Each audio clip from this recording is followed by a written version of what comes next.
Hi, Shepard. Welcome to The Tonight Show. What's up, man? A creative name, right? The News. A lot of thought. I love that. How did you get the rights to just calling it The News? It's genius. Many focus groups, man. It's just, these things come if you take time. Welcome to the NBC family. We're excited to have you at the network. You're at CNBC right now? Yep. You are the first interview not on Zoom that I've done in 6 months since we've been in quarantine. So thank you for doing this. This is really cool for me. I'm happy to do it. But back when you were in quarantine and your kids took over for The Roots, and then those were great shows, man. I loved those sitting at home in the box. That was a lot of fun. Oh, I'm happy. Thank you. Yeah, they stole the show. I had to push them off a little bit. They were getting too big-headed. I want to ask you about a couple things from over the weekend. Obviously, the Times obtained Trump's tax information. Can you tell us about that, and what is that news? And explain the big takeaways there. We haven't confirmed it at CNBC, but from the reporting, I feel like what stuck out for me was he spent $70,000 on hair for television. I'm not sure that there was great value.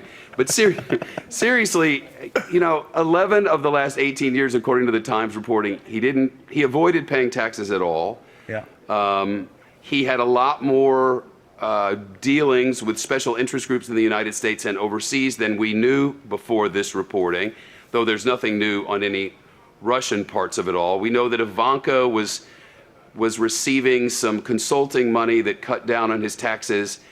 And, there was a lot of that sort of thing. What does it all add up to? I'm not sure it'll matter to his faithful. The never Trumpers are still never Trumpers, and whether the people in the middle pay attention to that or not, I don't know. But the Times says there's more investigating coming and more reports, so we'll watch for it. Yeah. Obviously, the sad news, Ruth Bader Ginsburg passed away. And over the weekend, Trump nominated conservative Amy Coney Barrett to the Supreme Court. And he says that he wants her to be confirmed before the election. Do you think that's going to happen? It could. They say it's going to happen, that they can make it happen in that amount of time. She's the darling of conservatives. The evangelical crew loves her. He's been talking from the very beginning about how judges will be his legacy. And whether it'll affect the election or not, it probably will. You just don't know which way it's going to play, Jimmy.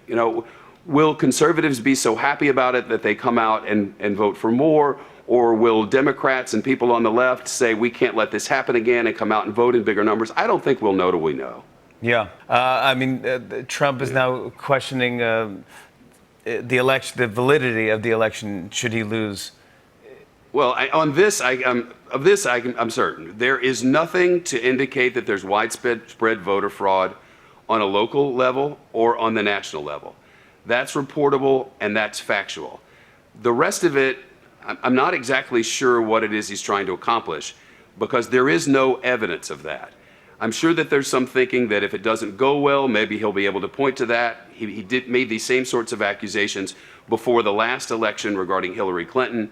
So sometimes you have to just watch what's happening and listen to what they're saying just a little bit less. Not just the president, but most of them, Jimmy. Yeah. And maybe he's just trying to hype up his base and be like, yeah, it's going to be rigged, so you better get out there and vote because it's going to be rigged. And if we just win by a landslide, then we won't have to have this conversation. Yeah, and also, if I don't win, here might be the reason. He's managed expectations in this way throughout his business career, and you wonder if maybe he's taking a page from that now. I don't know. The first presidential debate is tomorrow night. It's going to be moderated by your former Fox News colleague, Chris Wallace. What do you expect to see in the debate tomorrow night? What should we expect? I expect Chris Wallace to be prepared. Nobody who's watched Chris Wallace thinks other than that he's a very tough, very thoroughly prepared journalist. And he's said repeatedly over the years to me and publicly, my job is to stay out of the way and be unnoticed as much as possible. But he's not one to let a falsehood or a misrepresentation or a look over here kind of shiny object thing just slide by the way. He will hold them, both of them. He's not a partisan guy. He's searching for truth. He's trying to speak truth to power and trying to get information to the public. That's what all journalists want to do. It's not about Chris. He'll be the first to tell you that. It's about finding out what they are really about.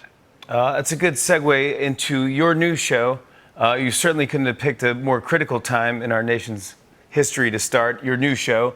There's so much news to cover. Tell us about the news with Shepard Smith. It'll be that simple. It'll be the news. We're not going to have pundits. We're not going to have opinion. We'll bring you facts, the truth, the news. We'll try to bring it to you in context and with perspective. When we see things that are not true, like that shiny object I was talking about, we'll point that out. And we'll cut through the disinformation. Jimmy, there's so much of it. It's all over our feeds.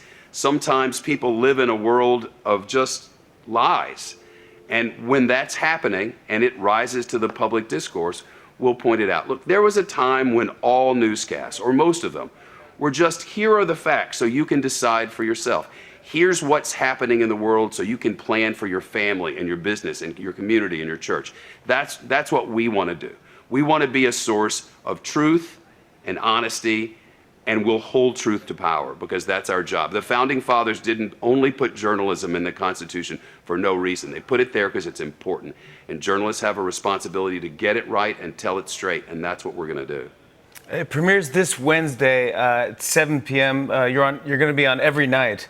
Congrats on this, and good luck with the new show. I'll be watching. Thank you, Jimmy. Really appreciate it. Thanks again for coming on the show. Stay safe, please. Shepard Smith, everybody. The News with Shepard Smith premieres this Wednesday at 7 p.m. on CNBC. Set your DVRs. On and on and on. I said, and it's on.